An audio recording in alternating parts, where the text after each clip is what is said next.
What we had to do was actually negotiate the first thick wall exclusion in the city, if not North America, where they actually didn't count the extra thickness towards the floor area. So it was basically just saying, hey, if you want to do something that's more environmental, we're not going to penalize you. We'll at least make it neutral. As you know, I have a very clear mission with building green. And I know so many brilliant architects, interior designers, and contractors who do too. But they're still stuck working on projects that drain them, with clients who don't value what they bring. That's why we founded Market Your Architecture a year ago. It's a marketing agency that helps mission-driven designers attract better clients, charge what they are worth, and finally build the kind of portfolio that reflects who they really are. If that sounds like the shift you need, there's a link in the description to marketyourarchitecture.com. And before we jump into the podcast, please rate and subscribe. It really helps me reach more people like you. I've spent years immersed in architecture, sketching dreams and bringing spaces to life. But somewhere between deadlines, design reviews, something bigger started calling me. Not just how we build, but why, and what it costs the planet when we get it wrong. My intention is really simple, to bring you conversations with some of the most brilliant minds rethinking how we live, build, and shape our world, to give us insights, tools, and takeaways to make more conscious choices in how you design your spaces and your life. I want every guest to be the mentor in your head, the voice that inspires you to see sustainability not as a sacrifice, but as something powerful, smart, and deeply desirable. I didn't start out thinking I'd be the voice behind a podcast, but truthfully, this is the most personal project I've ever taken on. So if you've ever wondered what sustainability actually looks like in the real world, or who's quietly changing the game behind the scenes, this is your place. Today's guest is Bryn Davidson, and he spent the last 2 decades trying to make buildings better for people and the planet, not just through design, but through the boring but powerful stuff most architects avoid: policy, zoning, and building codes. He explains why a green building can still be a climate disaster, talks about the idea of the carbon iceberg hiding under our nicest projects, and shares one simple rule about daylight that could make apartments feel instantly more livable. And then we get into the real controversy: why protecting neighborhood character can accidentally break housing, push sprawl, and lock cities into car dependency. So if you've ever wondered why doing the right thing still feels hard, this one will make you see the system behind it. Bryn, I'm really excited to have you here today. You have spent the last 2 decades trying to make buildings better for people and for the planet. But what's your personal story? What's the story that made this more than just a job for you?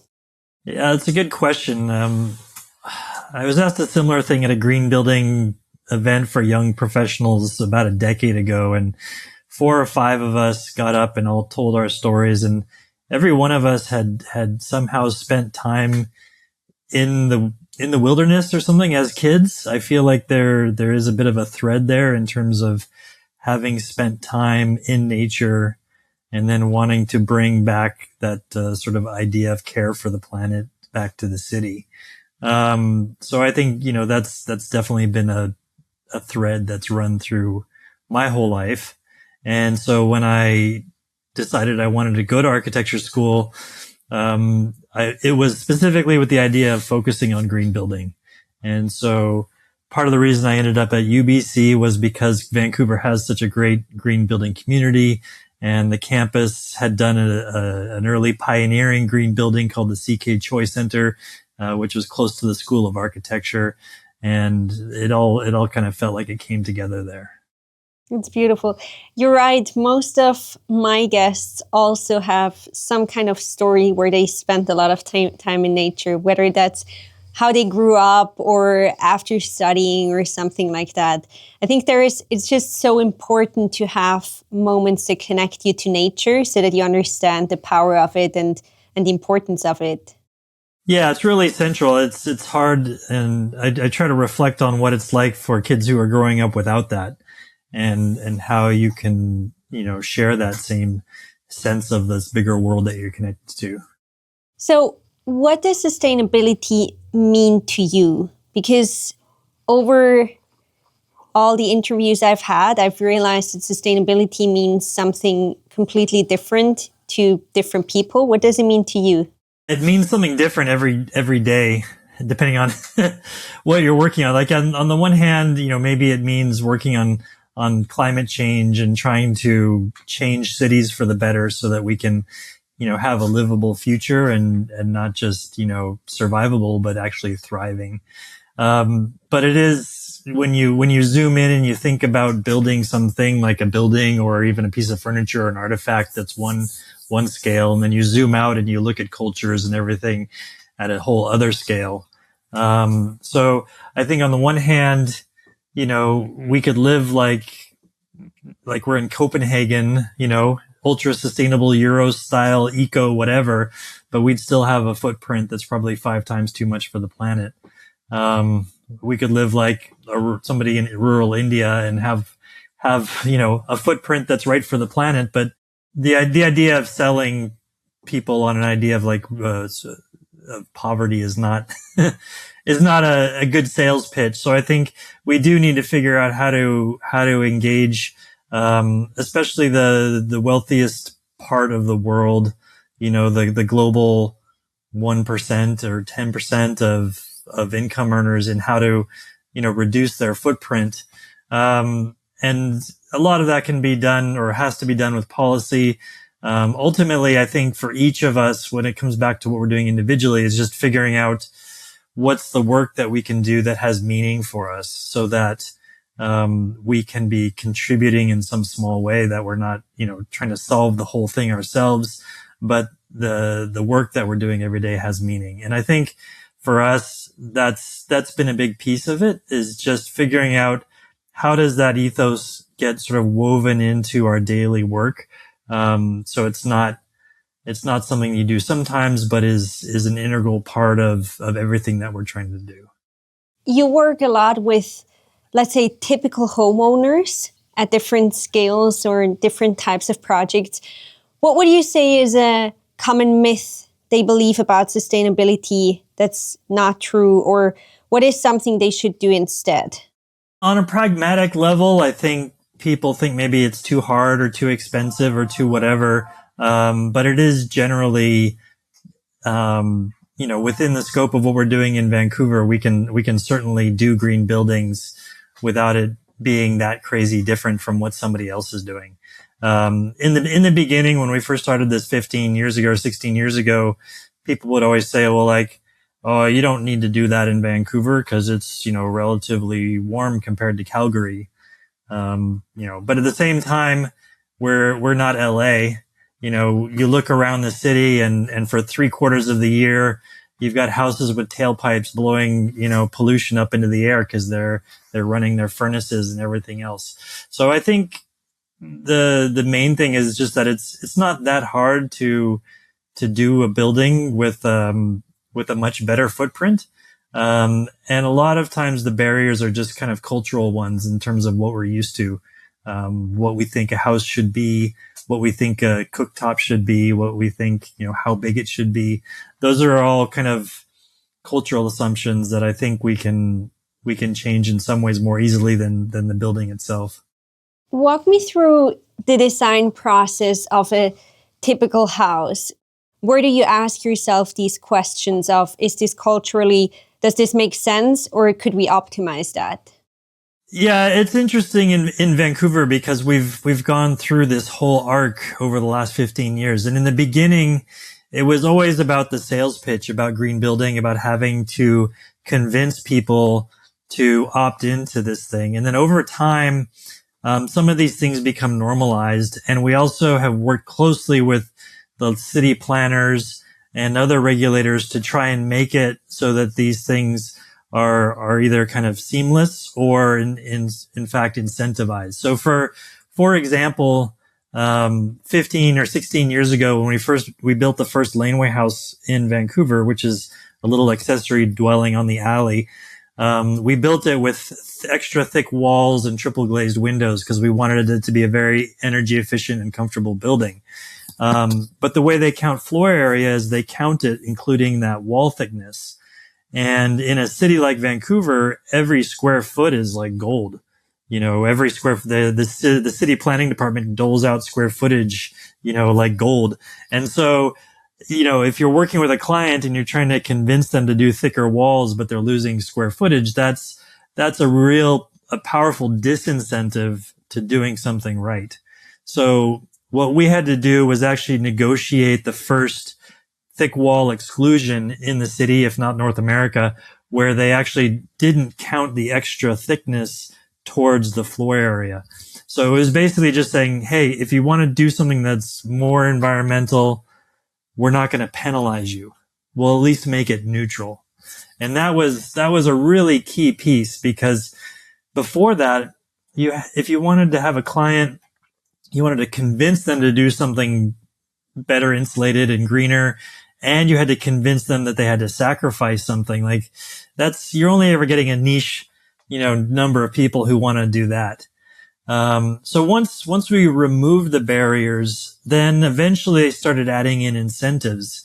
And now in the city of Vancouver, if we want to certify as a net zero house or passive house, we can actually get a density bonus.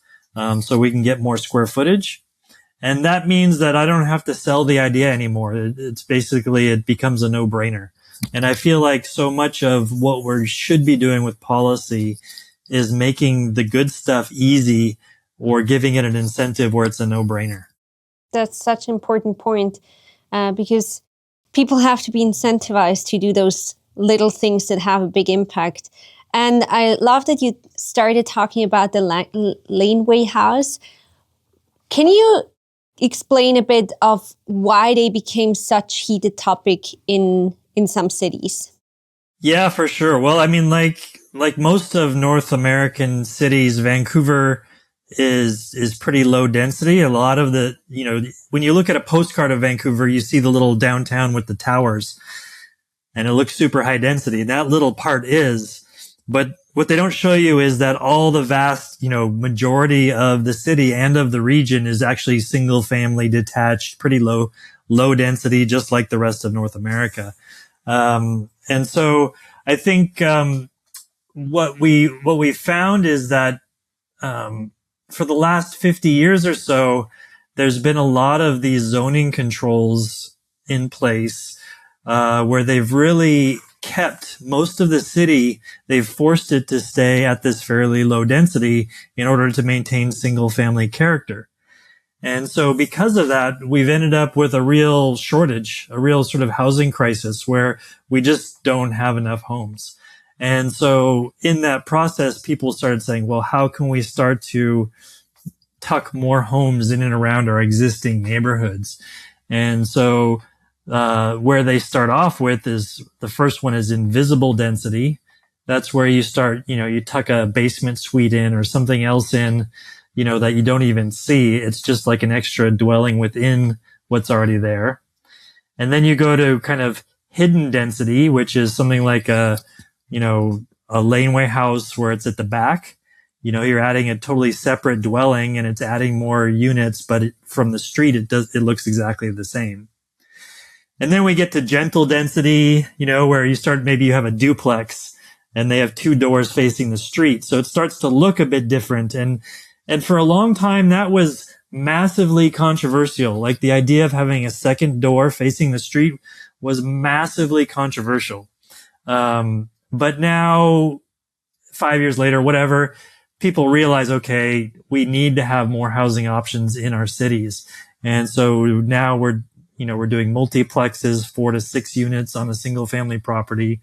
And then now we're finally talking about small apartment buildings, especially single stair apartment buildings that could be done, so that we can be, more like a European or Asian city where it's not just single family and towers, but there's actually this kind of mid-level of apartment density that happens all over the place. So it's been a real evolutionary process over 20 years of trying to wrestle with that idea of single family character. And what's the alternative? The alternative is you do something like in Vancouver downtown, there's a neighborhood called the West End. And in the West End, in the 50s and 60s and 70s, they actually built quite a lot of apartment buildings. And the interesting thing there is that they didn't just do it on the busy arterial roads. Like most of North America, they're like, okay, here's a busy, polluted road. We'll put the apartments there. And the quiet, leafy, clean air spaces we'll keep for single family.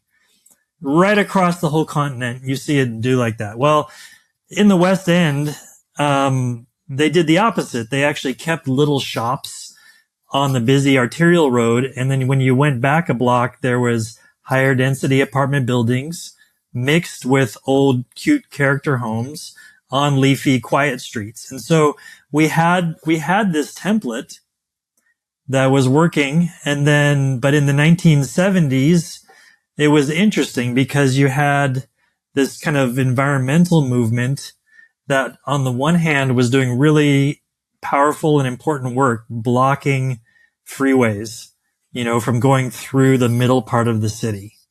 Cause that's just an absolute disaster for the neighborhoods that get torn up. It pulls all the housing out to the suburbs. You end up with car choked commutes. Anyway, I don't have to explain to you why it's not a great idea to have freeways through the middle of the city. But the problem is that the same environmentalists who were fighting the freeways also got really fixated on this kind of country sort of back to the land idea of environmentalism, which was about detached homes, amongst trees, very superficially green, but not very functionally in the way that like an urban eco city might be. And so they went and they downzoned everything. They said whole swaths of the neighborhood, you can now only do a certain amount of density. And if you build it, it has to have a certain look. And they created these big books full of design guidelines to make sure everything looked kind of cute and was contextual. So all of these things, like any one of them kind of made sense if you zoom in like this, but as soon as you zoom out, and with the value of hindsight, you're like, okay, we've actually created a really chronic housing shortage, and all those cute neighborhoods that were once kind of middle class bungalows, they're now all worth $3 or $4 million. And so they're not middle class housing. They're now luxury detached, exclusive, the most exclusive, most luxury land in the city. And so we've what we're having to do now is kind of relearn how to do sustainable urbanism after 50 or 60 years of basically, shoving that away.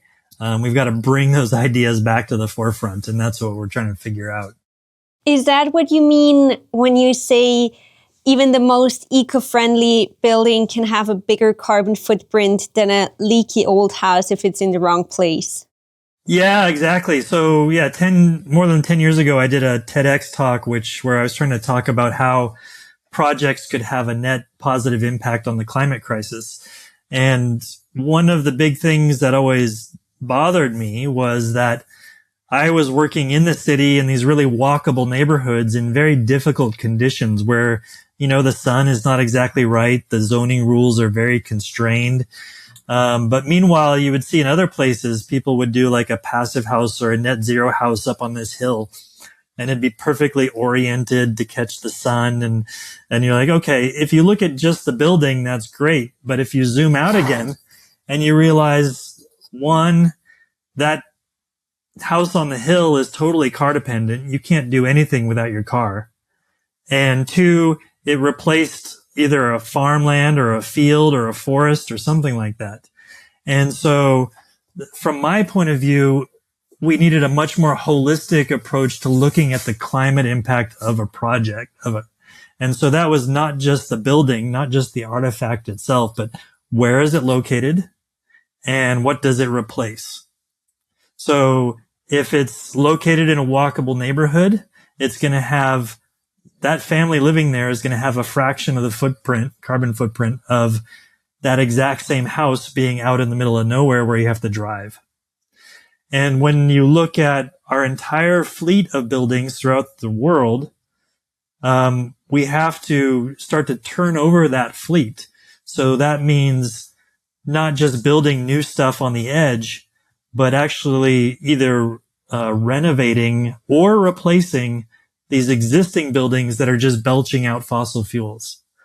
So the example is, you have a fleet of cars And a car, maybe it lasts 10 years. So after 10 years, you get rid of the old gas guzzler and you buy a new electric car or you do whatever. But the fleet of cars turns over.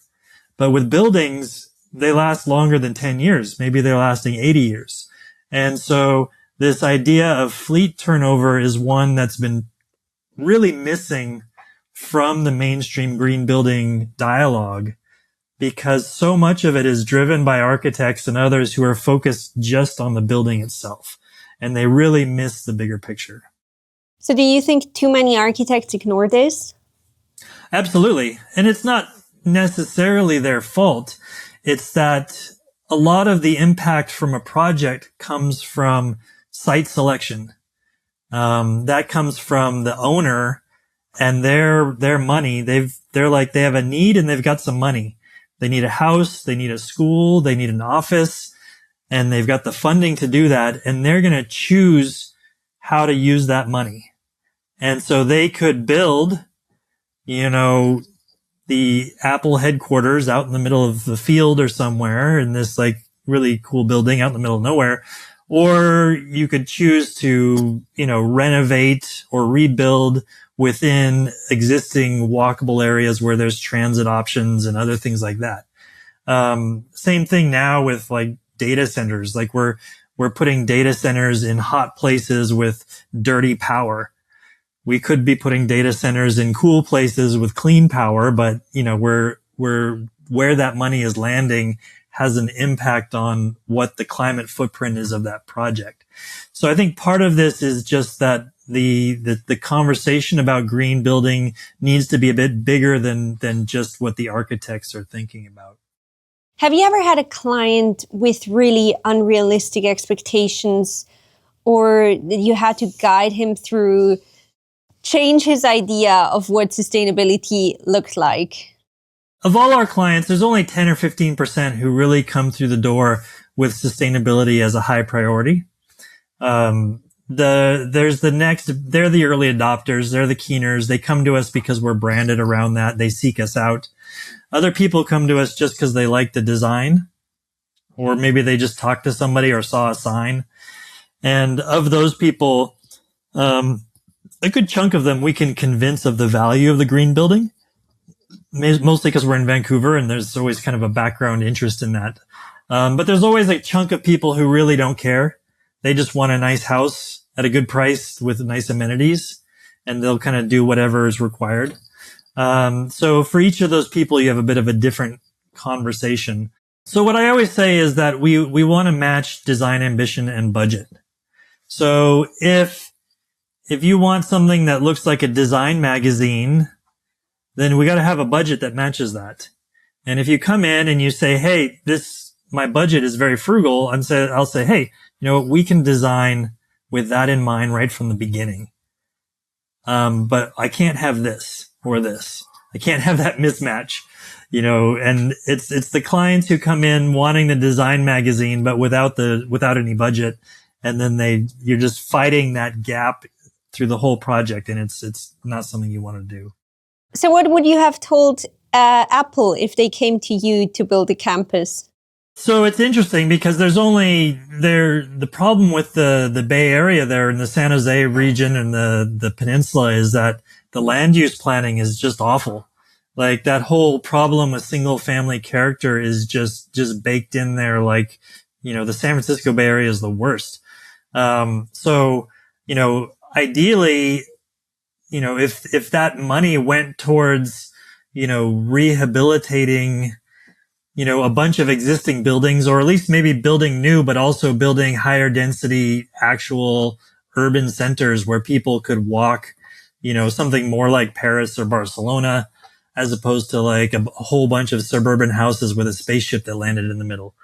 The parking lot for that building is nuts. Like it's a really cool building and it has many beautiful aspects, and there's all these solar panels on the roof. But the parkade, there's a Lloyd Alter at Tree Hugger. I got him to start using the phrase the carbon iceberg, because it's the footprint that's hidden below. Cause we would talk about this. We were having discussions about embodied carbon, the climate footprint of the materials and what's gone into the building. And we were saying how, you look at this, maybe it's a mass timber passive house or something up here and it's amazing, but then you look at it in a drawing and it's like 5 stories of parquet underneath. And so not only is it a giant hole in the ground, but you've filled it up with just a ton of concrete and steel. And then you've filled that up with a bunch of cars, which is just sort of perpetuating this idea that parking should be easy. So it's, almost the entire climate footprint of that building is this thing hidden underground, the carbon iceberg. So I think, that piece is just thinking about transportation and not just the building, thinking about what was on site before. Now when we go, like, our projects in Vancouver almost always replace an old building. And so when we do that, we are looking at, 1, can we reuse the building? 2, can we deconstruct the building and reuse the materials? 3, can the building be picked up and moved off-site? There's a company now doing that that's taking old houses and moving them somewhere else where they can continue to be used, which is amazing.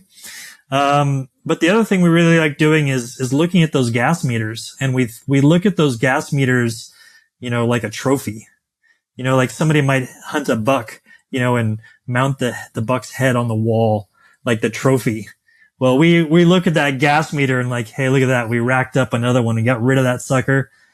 And we put in an all electric fourplex, and those emissions are gone. So there's 4 times as many dwellings on site and way fewer carbon emissions. So that's the kind of fleet turnover that we really think needs to be part of the green building conversation. Just a quick reality check. If you're constantly over-delivering, working around the clock, and still chasing the right kind of projects, you're not alone. I keep meeting architects, interior designers, and contractors in that exact cycle, which is actually why we started Market Your Architecture. We help you reposition your work and get in front of more of the right people, so you can finally choose who you want to work with. If that sounds interesting to you and you want to know more about us, you'll find the link to marketyourarchitecture.com in the description. Let's talk about net positive buildings, how you actually get there and what does it look like in a city like Vancouver. Can you start by breaking down the difference between passive house and net zero? Sure. So passive house and net zero, they're both building certification systems. So they mostly have to do with the actual building itself. So we're not looking at location too much. We're not really looking at transportation. We're not really looking at embodied carbon or site history. We're looking at the building itself. And so of those two, passive house is very much focused on the building envelope and on comfort and energy. And so it's like, putting on your big down parka so that you stay warm in the cold.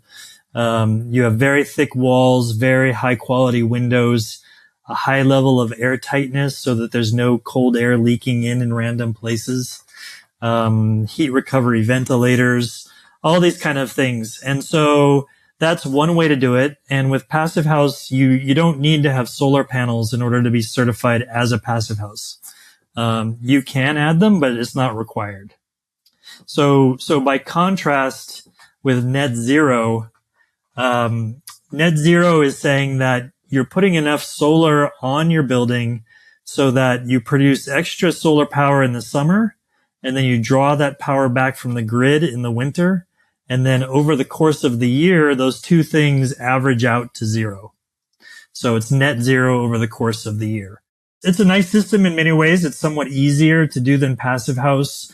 It works better than passive house on urban lots that are sort of east-west. Because with those lots, you don't get any sun from the south because there's a neighbor there, but you do get sun on the roof. So net zero can work really great in that location. The problem with net zero is that it doesn't really give you a benchmark for quality control on the building itself. You could do a really crappy building, a really giant, really crappy building, and with a giant roof, you could just put as much solar as you want and it'd still be net zero. So it doesn't tell you that it's going to necessarily be comfortable or resilient or efficient. It just tells you that it's got enough solar to be net zero. So, in my mind, it's actually kind of nice when you bring those ideas together. You do, a lot of the passive house stuff, which is about creating a very good quality building envelope, and the heat pumps and the heat recovery ventilators. And then if you add on a bit of solar to that, then you actually have quite a nice system. And then now what we're doing is trying to layer in the bit about materials to bring lower embodied carbon materials in, so that we have all of those things kind of working together. And then we take that package, we do it in a walkable neighborhood and replacing an old fossil fuel hog building. And then finally you get to a point where you're having a net positive impact. So that's the goal, and it's quite a high goal, but it is doable when you're replacing old buildings as opposed to just building new stuff in the hinterlands or the fringe.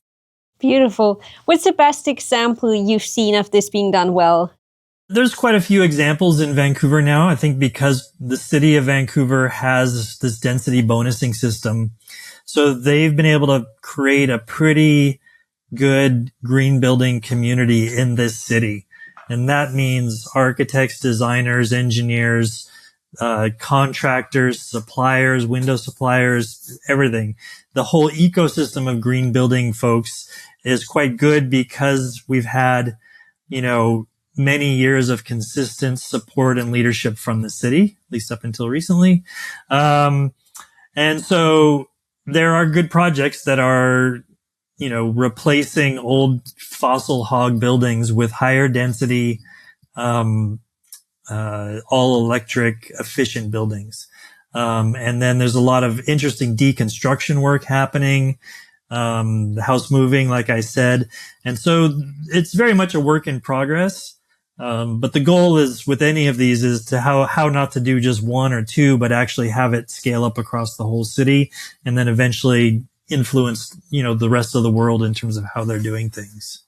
You mentioned before that one of the steps of building that energy positive house is selecting the right materials. Not every homeowner can work with you. For those who can't, what advice would you give them when choosing materials? What should they look for? Generally, bio-based materials are best in terms of their embodied carbon footprint. The things that are a real problem is concrete and steel, aluminum to an extent, but concrete, those are the big ones. So if, and we often need concrete. We use lots of concrete on our projects. We often need it. But if you can do it just where it's needed and not just because you like it, you see some high-end homes where the whole thing is poured concrete, or massive steel cantilevers and whatever else. And those can be very dramatic and interesting, but it's kind of ridiculous to say, I'm going to do an all concrete building and then I'm going to make it a passive house because of the environment. Like it's a bit of a mismatch. They're ultimately, I think, crop residues, things like straw, stuff like that. That's where you really have the lowest, material impact. And so there are, in Europe, I think in particular, there's folks that are doing really interesting modern straw buildings, like a 9-story apartment building, things like this.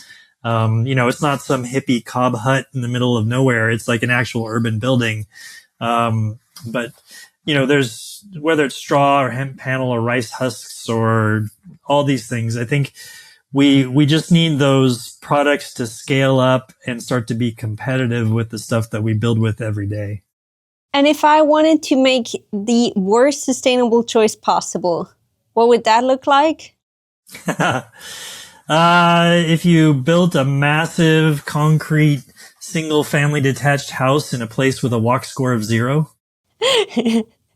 Love it. I actually wanted to talk about a post you wrote on LinkedIn where you proposed the 7-meter rule, this idea that no space in a home should be more than 7 meters away from natural light. Why isn't that a standard everywhere? That's a good question. I'd say most single family houses is not too much of an issue. It's more of a problem when you get into bigger sort of apartment style buildings. And if you go anywhere else in the rest of the world, or a lot of places in the rest of the world, you'll have apartment buildings that have fairly thin floor plates. So if you were standing in the middle of that floor plate and it was 7 meters this way and 7 meters that way, that whole floor plate might be 42 feet or 46 feet or something. Ideally, maybe it's only 35 feet, but the problem is in North America, we have two major problems. One is that we've required 2 stairs in our buildings. And 2, we've only allowed apartments in a very small part of the city. So the 2-stair thing, if you have 2 stairs, you connect them with a long hallway, and then you have little shoebox units, like hotel, and they only have light on one end. There's no cross ventilation. They're just kind of really terrible in a lot of ways. Whereas if you have 1 stair, you wrap the units around the stair. They can have much better access to light and air. You can do, multi-bedroom units without internal bedrooms. So there's a movement happening right now to try and allow single stair buildings. And it's gained a lot of steam in the last few years. Vancouver just passed a single stair bylaw, in code change anyway, just about a month and a half ago. So that part is happening. The other piece is the fact that we come back to the single family business, which is that we protected 80 or 90% of the land as detached single family. And then we try to do all of our growth and all of our urbanism in the last, 10 or 20%, usually along the polluted arterials. And because of that, we are cramming very big, very fat, very high density buildings in the little bit of land that's left over. And so we're kind of trying to make up for everything else in a small area.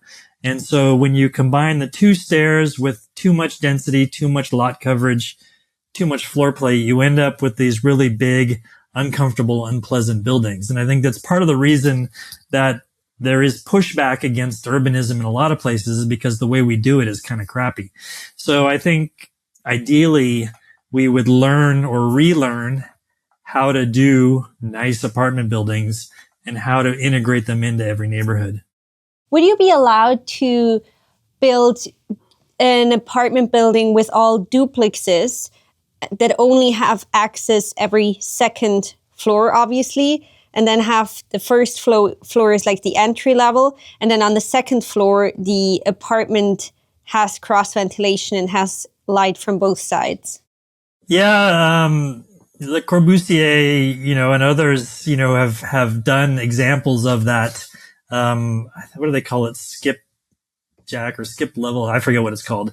Anyway, but, they have a hallway every second floor, and then they have this sort of cross ventilation. And, there are thousands of explorations and permutations, but honestly, I think one of the big things about single stair flats is making them accessible. The other problem that we have in North America with our single family focus is that so much of our landscape is just not accessible. So anybody with any kind of mobility problems, whether they're in a wheelchair or they just have issues going upstairs, single family house, laneway house, townhouse, duplex, multiplex, none of those are accessible building types. Whereas if you just have a stair and an elevator and flats, then all of those can be accessible. And I think that when we look at our aging population, at everything that's happening, we do need to just make much more of our new buildings to be just accessible by nature. Instead, like in Vancouver, we build a multiplex that's like 3.5 stories, but then the city makes us go in and put in lever handles and put in a rough-in for a shower by the front door, or we have to do all these kind of contrived things to try and shoehorn accessibility into a fundamentally inaccessible building type. Whereas what we could be doing is just making buildings that are fundamentally accessible. And that's part of this shift, I think. You spend a lot of time on things most architects try to avoid, which is zoning codes and regulations. If you could rewrite one local or your local building code, what would be the first thing you would add or remove? I would make sure that single stairs are allowed in the building code. And then in terms of zoning, I would allow 2 to 3 FSR or FAR in the States. I would do that at about 50% lot coverage and with a floor plate where you're not more than 7 meters from the outside. And I think between those rules, you end up with a pretty good city. What do you think is the reason why these rules are not active yet? Because for the last 50 years, we've had single family homeowners with a tight grip over the wheels of local politics. In the name of kind of hyper localism, they've really, taken single family character and put it up on the pedestal of urban planning. And every other aspect of the city has had to kind of fit around that central sun that everything else is orbiting around. So it's just in the last few years that started to crack a little bit. But part of that is through interventions by higher levels of government. So, you had in 2009, Vancouver allowed laneway houses throughout the whole city. And then jumped to 2017 and California allowed them throughout the whole state. And once California overrode the local control, like in LA, you saw the permits went like this. It was like a rocket taking off. And we really saw how much local control has utterly just demolished our ability to produce enough housing. So yeah, I think that's the crux of it. Like on the one hand, contextuality can be beautiful. On the other hand, contextuality can be handcuffs, and it can be really, it's kind of like I say you've got a puppy. That puppy is cute. It's adorable. You love it. When you walk down the street, everybody loves it. It's adorable. But if you passed a municipal bylaw saying it had to stay a puppy for the rest of its life, that would be really weird. That would be just kind of messed up. And so that's what we have done is we have said, hey, we really love these cute little quaint neighborhoods and we're going to try and freeze them this way. And in the process, we've broken everything. And that's the root of our problem is we haven't allowed our neighborhoods to grow up in a natural way. It's a very good analogy. You really can't fight against the growth of our cities. You have to find a way on how to go with it. And maybe even think one step ahead instead of one step or being one step behind. Yeah, ideally, like I wish our urban planners were actually planning, like actually being ahead, but they are, because of local politics, it tends to be a bit reactive.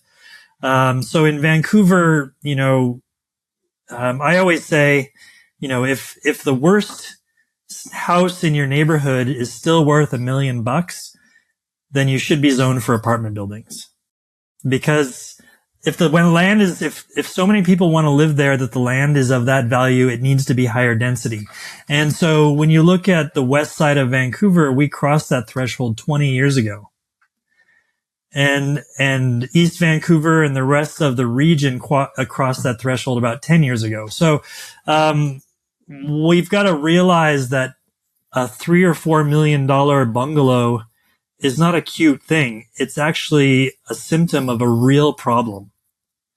And so when you have a big boxy apartment building going in next to that cute bungalow, there's a tendency to say, oh my God, that poor little bungalow, but the bungalow is the problem. It's the symptom of how much we have stopped things from changing. And instead of all this money pouring into creating new housing, all the money just pours into the land value. So you've got a crappy little bungalow that's worth $50,000 on a piece of land that's worth $3 million. And that's just a messed up system. The fact that we allowed that to happen is terrible. And now we have to figure out how to unwind that. In my lunch break, I went through a neighborhood in Miami that I hadn't really been. It's next to Midtown, where there's all these little houses. I had never been there, but it's 5 minutes from the office and from where I live, actually. And it's literally next to the fastest developing part of Miami. And there's all these little crappy houses. And then I went on Zillow afterwards to check the value of these houses, because I said they look like $200,000 houses, but I'm sure their value right now is around 1 to 2 million, and it is.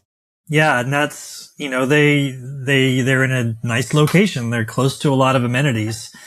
And so part of the problem is that planners for many years, they only allowed either small buildings or big buildings. So they said, if you want to do a big building, you have to consolidate.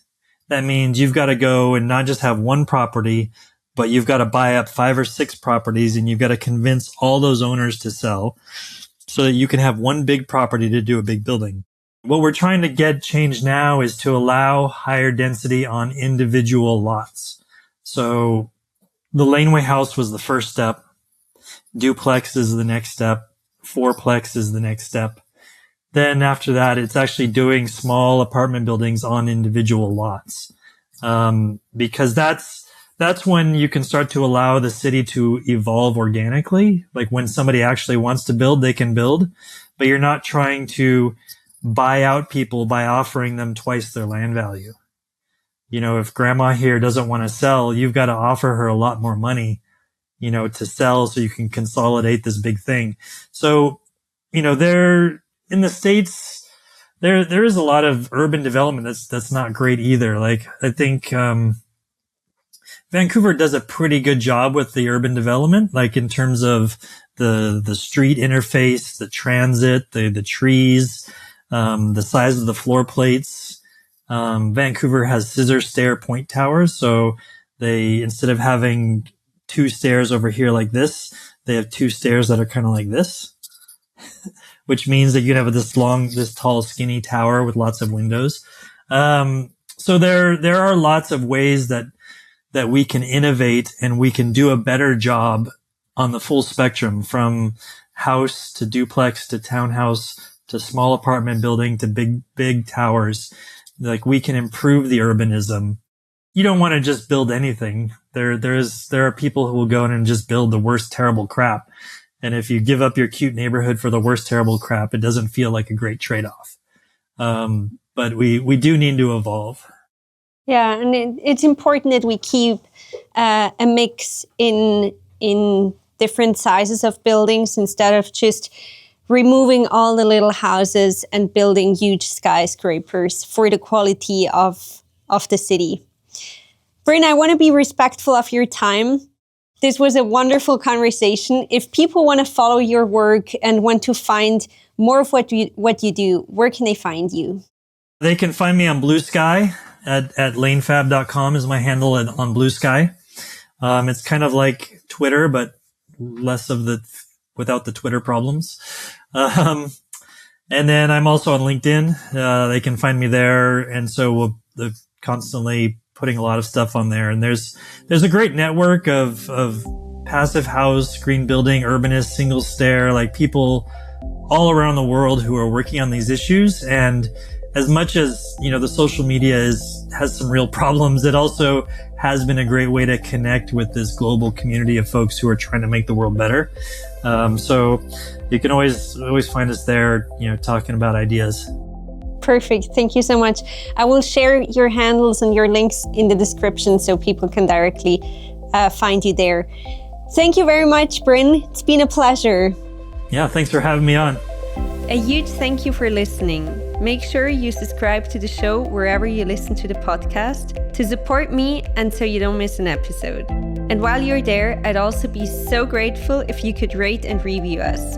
If you have any guest suggestions or any feedback, you can find me on the socials at LatinaShip. Thanks.